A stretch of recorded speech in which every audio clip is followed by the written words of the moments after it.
Donc moi, mon boulot, c'est de rencontrer des personnes qui sont effectivement en manque de soins, qui sont bien évidemment atteintes de maladies chroniques, et pas que de la maladie chronique. Donc il y a plein de personnes que j'ai pu rencontrer lors de mes VAD, visites à domicile. Qu'en arrivant, on nous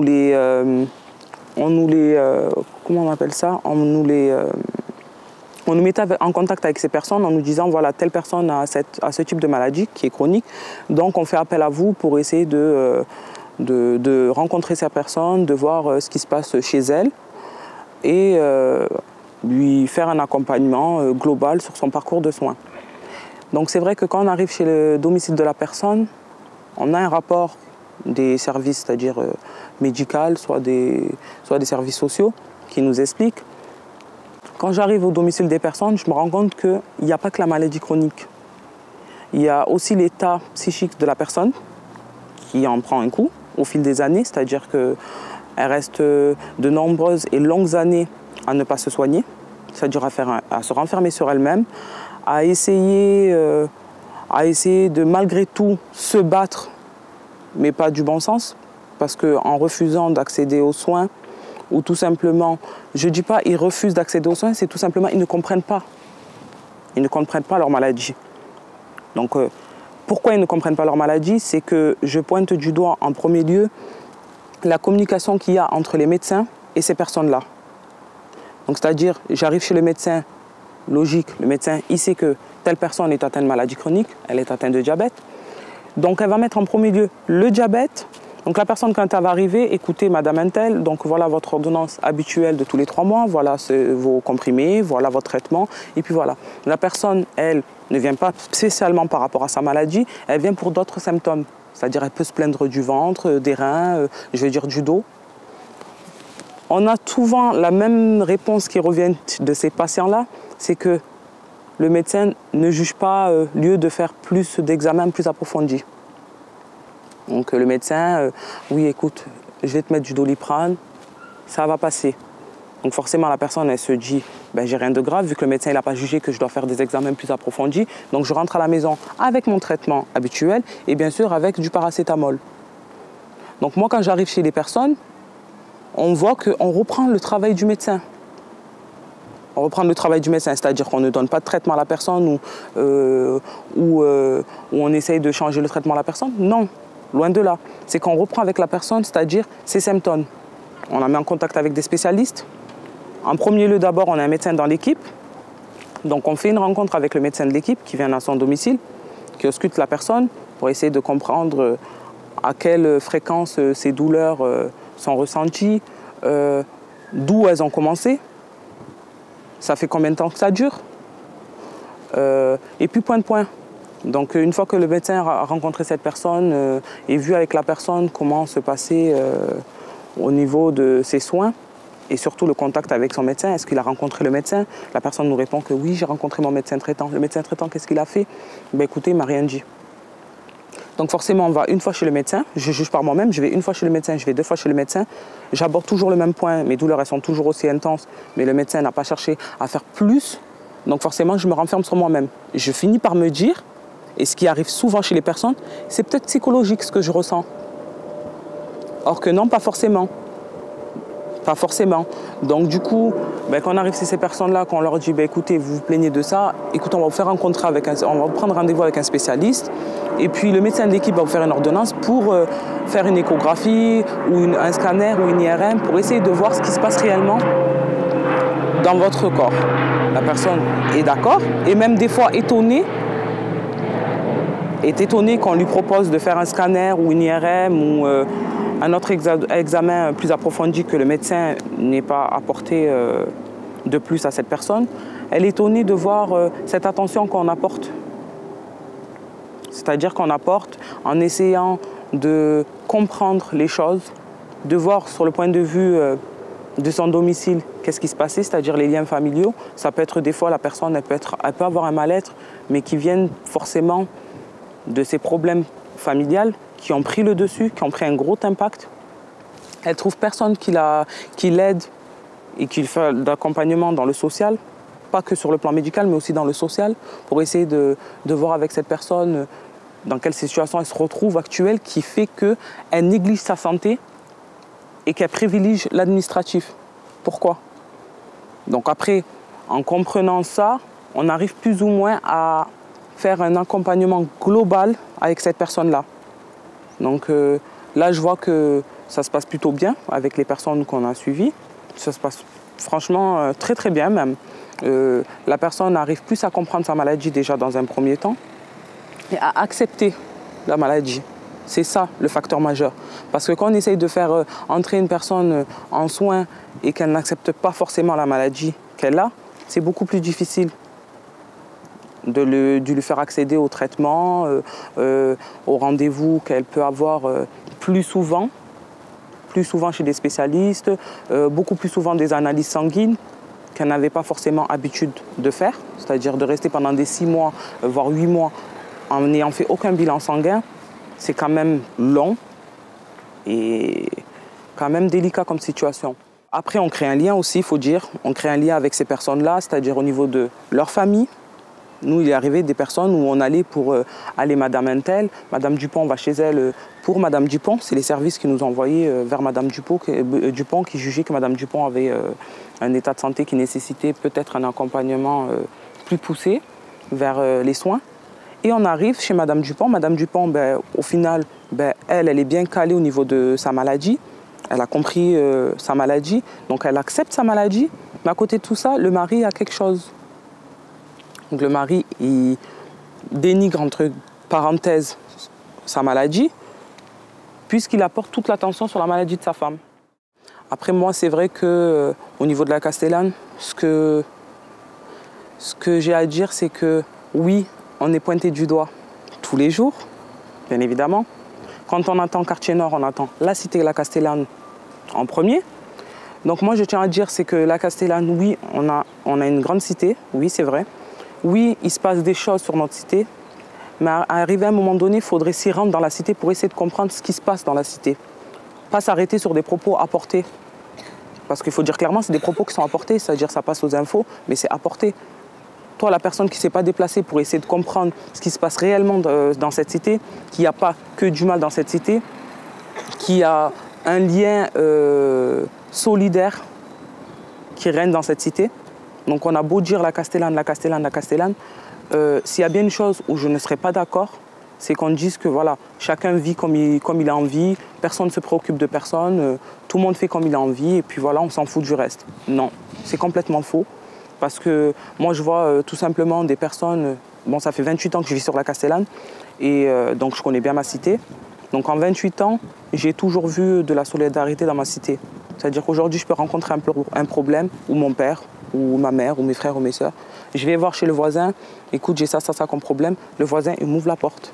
Il essaie de comprendre et d'aborder avec moi. Écoute, tu devrais prendre ce chemin, peut-être que ces services ils pourront t'aider sur ce point-là que tu rencontres. Ou voilà, écoute, j'ai un ami, il travaille dans ça et il peut t'aider. On arrive à faire du bouche à oreille entre habitants de la Castellane. Pourquoi? Parce qu'on n'a qu'un centre social. Donc forcément, le centre social, il ne peut pas tout faire. Heureusement que notre centre social est là parce que oui, c'est vrai, on s'y rend tous les jours au centre social. Et pas forcément pour faire des copies ou tout simplement inscrire son enfant au centre aéré et vice-versa. Non, on y va souvent justement pour essayer de voir si on ne connaît pas des médecins qui sont spécialistes dans ce type de maladie ou des personnes qui travaillent dans le social, qui sont assez compétents parce que des fois, il y a beaucoup de problèmes sociaux dans cette cité. Donc voilà, heureusement qu'on a le centre social, mais à côté de tout ça, on a les médecins, oui, on n'a qu'un seul médecin, mais au niveau des personnes qui ont une mobilité réduite, qui habitent en hauteur au niveau de la cité. Donc c'est vrai pour s'y rendre chez le médecin, et arriver chez le médecin, arriver par exemple à 8 h du matin et voir qu'il y a 30 personnes devant nous, la personne, elle aura pris sur elle-même, marcher doucement, arriver chez le médecin, voir qu'il y a 30 personnes devant elle, c'est vrai que la personne, voilà quoi. Elle se dit quoi? Bon, c'est bon, je ne vais pas attendre, je rentre à la maison. Je vais plus me fatiguer à attendre dans une salle d'attente que de rester à la maison allongé devant la télé. Donc pourquoi ça arrive? C'est que c'est des c'est des points qui n'ont pas été abordés. C'est des points qui n'ont pas été abordés. C'est des points qui n'ont pas été explorés par certaines personnes. Donc du coup, ouais, ça devient alarmant, ça devient très grave. Moi, je suis contente de faire partir de ce projet parce que je vois qu'il y a un peu de changement au niveau des personnes qu'on suit. Après, je ne dis pas que c'est gagné d'avance, mais bon, c'est en se battant pour ce qu'on veut faire comprendre qu'on arrivera peut-être à nos fins. Mais en restant comme ça, forcément, comme ils font les personnes, oui c'est bon, c'est la cité La Castellane, écoute, j'envoie pas d'infirmier là-bas, j'envoie pas de médecin là-bas, j'essaie pas d'ouvrir un centre médical à La Castellane, parce qu'elle est grande la cité, on peut très bien nous ouvrir un centre médical. Non, là on a eu de la chance qu'il y a le centre médical André Roussin qui a ouvert récemment. Donc du coup c'est vrai, il est à 5-10 minutes de la cité. Voilà, c'est encore récent, donc le temps de faire bouche à oreille, essayer de mettre à l'oreille aux habitants qu'il y a un centre médical qui a ouvert. Il y aura des spécialistes qui travailleront dedans. Donc ça sera plus simple pour eux d'aller se rendre en centre médical. Que ça sort du contexte de obligé, si on a quelque chose, on est obligé de passer par le cap urgence nord. Arriver à l'hôpital Nord en urgence, ça veut dire qu'un mal de tête que j'arrive pas à faire passer pendant X jours, ben, je suis obligé de courir aux urgences, aller à l'hôpital Nord, passer au service d'urgence et pour finir avec une ordonnance de paracétamol. Voilà. Ben, moi je peux dire qu'en 28 ans que je vis à La Castellane, j'ai plus retrouvé les jeunes de ma cité et les habitants de ma cité que les structures socio-médicales. Ça je peux le certifier et les habitants peuvent le certifier. Voilà, donc à La Castellane, il n'y a pas que du mal. Il y a des malades, il y a beaucoup de personnes âgées. Il y a beaucoup, et même énormément de personnes âgées qui résident à La Castellane et qui, au niveau de leur santé, ça ne va pas. Ça ne va pas. Et le concept de l'équipe mobile, d'aller sur le terrain, essayer de rencontrer ces personnes pour voir leur maladie et tout, on n'aurait pas rêvé mieux. On n'aurait pas rêvé mieux pour ces personnes. Et voilà, c'est nickel, hein, comme on dit. Il n'y a rien à dire. Espérons que ça va continuer. Parce que nous, quand on arrive chez certaines personnes et qu'ils nous disent « Ah, ça existe ça ?» Que les gens viennent à notre domicile, essayer de voir avec nous ce qu'on a, nous faire comprendre notre maladie, prendre le temps de communiquer. Parce que forcément, ils ont beaucoup à faire à des personnes qui ne comprennent pas la langue française. Donc forcément, le médecin ne prend pas le temps, ou les services sociaux, ou voilà, la CAF, ou chez le médecin, ou à l'hôpital, ou n'importe quelle structure, ne prend pas le temps de communiquer avec la personne. Moi, je le dis, et je pense que je ne devrais même pas prendre de pince pour le dire, c'est qu'il manque d'une attention et de considération envers ces personnes. Ok, la personne, c'est vrai qu'on ne comprend pas la langue, mais prends le temps de lui expliquer. Prends le temps de lui expliquer que d'arriver, de lui donner une ordonnance, allez tiens, va chez la pharmacienne, voilà, tu récupères ton ordonnance que tu es censé récupérer tous les 3 mois. Prends le temps d'expliquer. Écoutez, vous avez, même par schéma, ces personnes-là, ils ne comprennent pas la langue, mais ils voient. Ça veut dire qu'on peut prendre un schéma, prendre le temps d'expliquer la maladie, de dire écoutez, voilà, vous vous trouvez ici, vous avez telle sorte de maladie, donc pourquoi vous donnez ce traitement? Ça va vous aider à stabiliser votre diabète ou vos douleurs, ou peu importe. Mais prendre le temps de communiquer avec la personne et de voilà. Nous, on arrive chez des personnes où il n'y a rien, il n'y a pas de communication. Quand on leur dit le médecin, il dit quoi? Ah, je sais pas, le médecin, voilà. C'est la réponse qui revient souvent. C'est je sais pas, je lui ai dit, voilà. Une anecdote, on a une personne qu'on suit dans l'équipe, donc il y a des problèmes cardiaques. Donc on arrive chez elle lors d'une VAD en essayant de comprendre ce qui se passait au niveau de son administration, au niveau de ses paperasses sociales et tout. Donc on arrive, la personne a du mal à se lever, a du mal à s'asseoir, hurle de douleur. Donc on lui dit, bah écoutez monsieur, qu'est-ce qui vous arrive et tout, aujourd'hui vous n'êtes pas au top de votre forme, qu'est-ce qui vous arrive?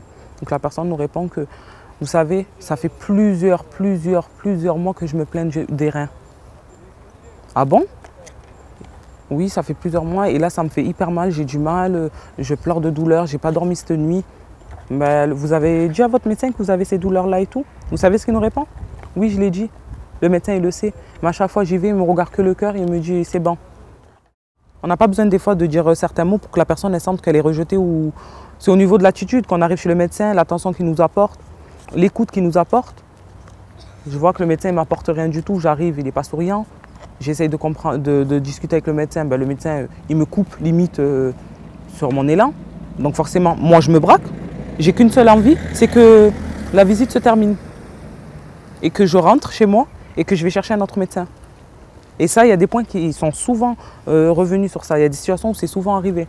Où les personnes, elles arrivent, vas-y, il ne sert à rien, il s'en fout, donc c'est bon, je m'en fous, j'ai pas envie d'aller là-bas. Mais pourquoi les services médicaux n'aborderaient pas ce point-là? Pourquoi refuser d'aller chez tel médecin et préférer aller chez l'autre médecin? Pourquoi? Alors que oui, le médecin, il a 2 pas par exemple. Et pourquoi j'irai pas à celui qui a 2 pas de chez moi et j'irai à celui qui a 1h30 en transport en commun? Il faut la poser cette question. Il faut essayer d'aborder la réponse, essayer de comprendre pourquoi. Des fois, c'est pas parce que la personne elle a envie tout simplement de se faire les jambes, de se dire allez, je prends 1h30 de trajet pour me rendre chez le médecin. Non, non. Des fois, c'est que c'est son ressenti. Elle est rejetée. Donc moi, je juge par moi-même. Si je vois que je suis rejetée par un médecin, j'ai pas envie de le revoir une seconde fois. Merci, au revoir. Et même si j'arrive à l'hôpital, on me dit voilà, j'ai un spécialiste et ce nom-là de médecin il ressort, ben, je le dis clairement, il n'y en a pas un autre. Pourquoi il n'y en a pas un autre? Cette personne, on revient sur le point où les personnes les appréhendent. Ils appréhendent toujours quand ils vont chez le médecin ou se rendre dans les administrations, d'être jugés, d'être pointés du doigt en premier. Ça revient toujours. La communauté comorienne, on revient sur ce point-là parce qu'on a beaucoup de suivis comoriens qui ne comprennent pas la langue. Donc du coup, c'est assez complexe pour eux de se rendre chez le médecin, de se soigner parce qu'ils ne comprennent pas la langue et qu'on ne leur explique pas. Donc voilà, on a beaucoup de personnes de la communauté comorienne qui ont du mal à comprendre la langue. Et ce qui fait qu'ils font leur propre compte rendu, parfois d'examen. Il faut dire ce qu'il y a, ils font leur propre compte rendu. Quand on arrive chez des personnes, alors le diabète, ça va et tout. Ouais, ça va, ça va. Mais pourquoi la personne elle répond ça? Pourquoi elle ne ressent pas le besoin, la nécessité d'aller se rendre pour essayer d'explorer plus son diabète? Pourquoi il est toujours aussi haut ou pourquoi il est aussi bas? Pourquoi il est toujours entre? Parce que voilà, il n'y a toujours pas de communication et de compréhension et de patience aussi. Parce qu'il faut dire ce qu'il y a, il faut avoir un minimum de patience pour essayer de comprendre certaines situations et d'apporter son aide. Il ne faut pas garder que l'étiquette « je suis médecin, je m'occupe que du domaine médical, je ne vais pas essayer de faire comprendre à la personne vu qu'elle a sa santé qui ne va pas bien, mais à côté de ça, elle a aussi des problèmes sociaux. » Nous, à la Castellane, on a le docteur Zemer Toachi, qui fait le médecin, qui fait le psychologue aussi. Pourquoi? Parce que voilà, les médecins ils ont plus de facilité à communiquer avec elle qu'avec d'autres médecins, par exemple, ou d'autres spécialistes ou d'autres services. Des fois, ils se rendent chez le médecin, oui, parce qu'ils ont un problème médical qui nécessite qu'ils aillent se rendre chez le médecin. Mais à côté de ça, ils ont de gros problèmes sociaux qui font qu'ils en profitent de leur visite médicale pour essayer d'aborder ce point avec le médecin. Donc c'est vrai, quand je suis arrivée devant la cité Bassens, je me suis dit « Ah, c'est là Bassens. Ah, je ne connais pas. C'est comme ça Bassens ?» Parce que oui, il faut voir pour y croire. J'arrive à Bassens, je me dis « Ah, c'est comme ça et tout. » Je ne connaissais pas. Donc on rentre dans la cité. Bien sûr, Bassens qui est aussi pointé du doigt. Ils sont pointés du doigt, mais à côté de ça, ils sont beaucoup jetés aussi. Hein. Donc personne n'essaie d'aller vers eux, essaie de voir ce qu'il y a à faire pour eux. Donc voilà, on arrive sur la cité et tout, on rencontre un jeune parce qu'on ne savait pas où se trouvaient les restos du cœur. Donc Mohamed, mon coordonnateur, se rend vers le jeune et demande au jeune « Excusez-moi, vous ne saurez pas où se situent les restos du cœur et tout ?» Donc le jeune, alors qu'on me dise « Oui, à la cité Bassens, on ne rentre pas comme ça, on nous agresse, on nous insulte. Et voilà, j'en passe. » Ben Mohamed a été bien reçu. Donc le jeune, oui bonjour, oui vous, voilà on cherche les restos du cœur et tout, vous savez c'est où? Ben, le jeune a pris le temps d'expliquer à Mohamed, sans demander comme ils disent d'où tu viens, t'es qui, tu viens pourquoi. Mohamed n'a pas eu affaire à ce genre de questions. Comme il a posé sa question, comme il a eu la réponse. Sans souci. On n'a pas eu des personnes qui nous suivent par derrière, qui suivent le véhicule pour essayer de voir c'est qui ces gens ou voilà, leur visage n'est pas familier, ils sont pas de la cité, donc vas-y, il faut les surveiller. On n'a pas eu ça. Mais ce qu'on a repéré, c'est voilà, les dégradations qu'il y a. Des voitures cassées, des voitures brûlées. Personne ne vient les chercher. Ils se disent même, ils prennent même pas la peine d'enlever ces véhicules-là, d'essayer de revitaliser cette cité. Non. C'est encore une fois, ces bassins, ça c'est jeté, on les laisse entre eux. Hein. Si les petits doivent jouer dehors et qu'ils doivent jouer à côté d'une voiture qui a pris feu, tant pis pour eux, tant pis pour les parents, c'est comme ça et c'est pas autrement. Moi c'est ça qui m'a marqué le plus. Et sachant que voilà, c'est une grande cité aussi, et il y a énormément d'habitants dedans. Et quand on a rencontré ce professionnel-là qui nous disait qu'elle connaît beaucoup de personnes qui sont atteintes justement de maladies et qui n'accèdent pas forcément aux soins, qui ont du mal à accéder aux soins, elle nous a repris sur ça et elle était contente en disant « Ah, c'est super ce que vous faites ». Le premier truc qu'elle a sorti à Mohamed, c'est « Ah, j'ai plein de personnes à vous faire rencontrer et tout, parce qu'elles nécessitent un accompagnement au niveau de leurs soins. » Il y a beaucoup de personnes âgées qui ne suivent pas correctement leurs soins ou qui sont tout simplement pas suivies. Moi aujourd'hui je défends ce projet, pourquoi? Parce que je sais qu'il est primordial de continuer sur cette lancée-là, d'aller à l'encontre d'aller vers les personnes, d'essayer de faire un accompagnement sur le point de vue médical comme sur le point de vue social, de dire à ces personnes et de faire entendre à ces personnes que non, tu n'as pas à avoir honte d'aller te rendre chez le médecin parce que tu vis sur tel endroit à Marseille. Tu n'as pas de honte à aller chez le médecin parce que tu ne parles pas la langue. Tu n'as pas de honte, tu n'as aucune honte à avoir à aller te rendre dans un bureau administratif. Pourquoi? Parce que par rapport à ton adresse, par rapport à l'étiquette que des personnes ont décidé de coller sur toi, ben non. Tu es malade, tu as des droits et tu vas les faire. Tu vas les mettre en cause. Tu vas te soigner, tu vas mettre à jour tes droits, tu vas te soigner, tu vas te suivre de très près ta maladie, la comprendre et vivre avec, apprendre à vivre avec. Moi, c'est ce que je veux vraiment, c'est que la personne elle apprenne à vivre avec cette maladie. Pas de se dire, cette maladie-là, c'est bon, je m'en fous. Non. Qu'elle apprend à vivre avec, voilà, elle se suive de très près et voilà, j'espère vraiment que ce projet il aboutira à quelque chose et que ça sera vraiment mis en place et que voilà, parce que ça c'est ce qui revient toujours chez les personnes que je suis. Ah ça n'existe pas, ça n'existait pas. Et là, ah c'est bien ça le fait que les gens ils viennent, ils essayent de voir comment on va. Pourquoi on ne se soigne pas? Des fois c'est pas forcément parce que la personne ne veut pas sa maladie ou elle n'accepte pas sa maladie. Des fois c'est voilà, la personne elle est au niveau social, elle est au plus bas, il n'y a rien qui est à jour. Donc elle se dit, je suis tellement dans un pépin que c'est impossible. Impossible d'aller chercher une aiguille dans une boîte à foin, c'est impossible. Cette personne-là, elle a cet aperçu-là. Et aujourd'hui, de me battre et de dire à cette personne-là, même si cette aiguille elle est au fond et que tu ne la vois pas, nous on va t'aider. On va t'aider à la chercher et à la trouver. Et tu verras que tu vas la trouver cette aiguille.